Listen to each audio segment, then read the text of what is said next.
आप सबके favourite Dinesh Lal Yadav, Khesari Lal Yadav and प्रवेश लाल यादव के साथ। नमस्कार दोस्तों, तो हम बात करते हैं भोजपुर के सुपर स्टार, ग्लोबल स्टार कहे जाने वाले खेसारी लाल के फेवरेट हीरोइन काजल राघवानी के बारे में। जी हाँ दोस्तों, काजल राघवानी खेसारी लाल की कई सारे फिल्मों या गाने में काम कर चुकी है।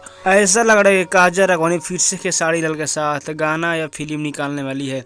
जी हाँ दोस्तों, लेकिन ऐसा बिल्कुल नहीं होगा, क्योंकि खेसारी लाल यादव जिसने धोखा देकर अब तो खेसारी लाल यादव किसी भी गाने या फिल्म इनसे काम नहीं करवा सकते हैं। और काजल राघवानी लाइव आकर बोल रही है कि खेसारी लाल के साथ फिर से मैं काम करूंगी, लेकिन ऐसा बिल्कुल नहीं होगा। ऐसा बोल रही है कि दिनेश लाल यादव, पवन सिंह या प्रवेश लाल यादव किन्हीं के साथ भी स्टेट प्रोग्राम होने वाला है काजल राघवानी को, लेकिन ऐसा बिल्कुल नहीं होगा। आप लोग किनके साथ पसंद करते हैं काजल राघवानी को, बताइएगा ज़रूर। और बात करते हैं कि यामिनी सिंह सबसे अच्छा लगती है काजल राघवानी, कमेंट जरूर बताइएगा। और वीडियो अच्छा लगे चैनल को सब्सक्राइब।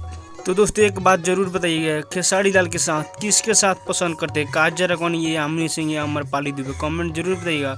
और वीडियो अच्छा लगे तो हमारे चैनल को सब्सक्राइब कीजिए, और अभी कीजिए सब्सक्राइब। एक सब्सक्राइब करने में क्या हो जा रहा है यार, एक सब्सक्राइब कीजिए प्लीज़। और खेसारी लाल किसके साथ पसंद करते हैं, कमेंट जरूर बताइएगा।